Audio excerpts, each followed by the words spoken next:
All right. Well, this is public advocate Latitia James, and I've heard so much about her. One of my friends, close friend Sharani, does a lot of close work with you. Yes. And supported you with all your endeavors. I've started a mentoring program called Leaders of Tomorrow. Me and my pastor, Bishop Jameson. Sure. Yes. And this mentoring program is to facilitate an avenue for our youth. I sat down with Eric Adams. We sat down for a long time yesterday.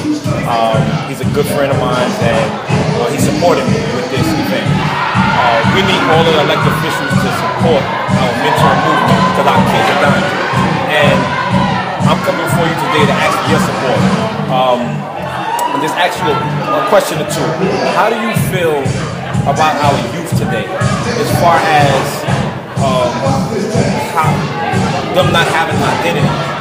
You know, because I know you grew up in this community, and I know your heart has to cry out. No matter about the status, sometimes you have to put that aside because my soul cries out for our youth, and I know it's likewise for yourself. How do you feel about our youth and the state of mind that they're in?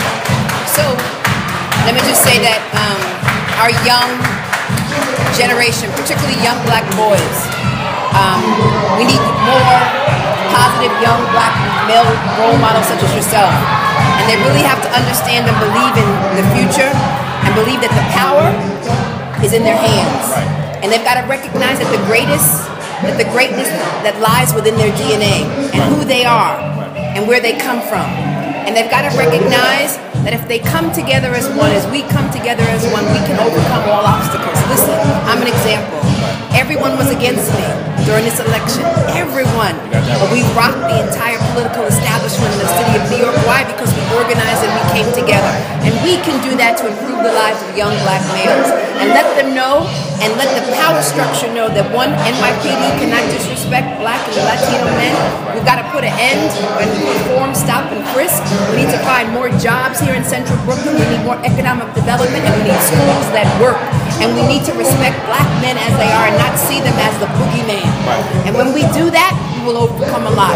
Listen, I believe in transformative politics, and this election was transformative. We made a sharp left, and we need to make sure that we continue on that progressive agenda and a progressive agenda for change, recognizing again that black men, particularly young black youth, really are hurting and they're struggling.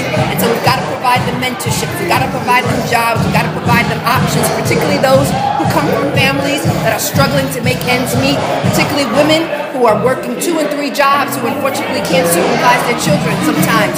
And so we've got to become a family. We've got to embrace them and love them and let them know that they come from greatness and they too can make it.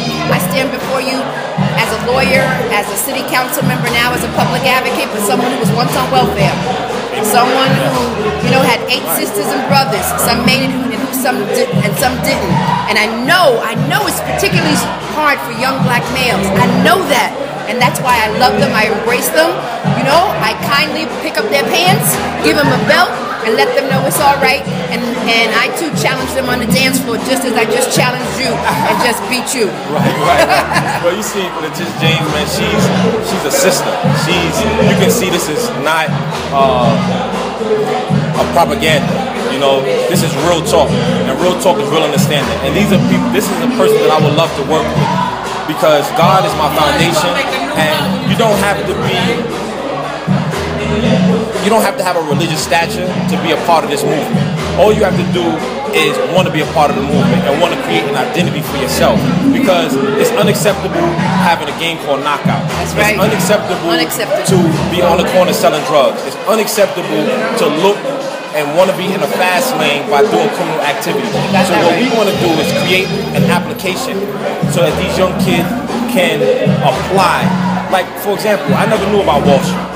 I never knew about Wall Street when I was young. All I knew about was basketball and music. Okay, so I've been in the financial industry for a while, and I want to bring Wall Street to the community. I want to bring real estate to the community, and I want to be able to showcase what our youth can do. Because if they understand how to build, they're going to be able to build. If they understand credit, they're going to be able to buy property. So I'm asking you for your help today. And I'm asking for us to be your mentoring program that you look over. So I challenge you. There's organization in Manhattan. It's called the Tech Meetup. And the Tech Meetup brings in thousands of people into a space in Manhattan. And all these technology kids who are primarily white, they think of the next Google.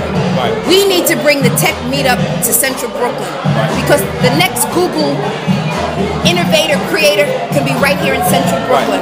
And that's what we need to do, because all of these young people who know about Google and Instagram and Facebook and all of that, they too need to take advantage of that innovation and creativity.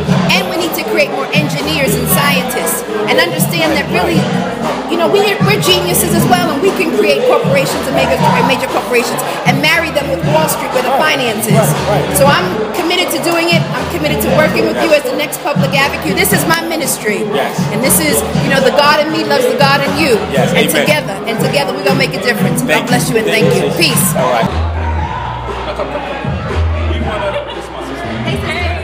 We want to congratulate her for being a strong black woman.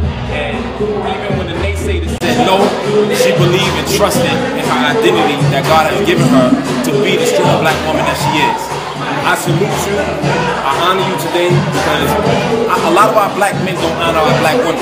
And I want to bow down before her today as a black woman and as a leader. And we will be praying for you. You have our full support, and this is loyal talk. This is not propaganda talk. We're here with you, and we thank you for setting an example for our young black women, because you are a patriarch of what our black young women should look up to. Okay, you are the epitome of a black woman, and I stand on those words. Because I know what you went through. I know what you went through, and if you didn't go through the process that you had to go through as a young child, you would have been able to be who you are today. That's right. So I thank you for being obedient and loving. And we want to salute her today for being a public advocate, and we want to thank God for her life. Thank you. God bless you.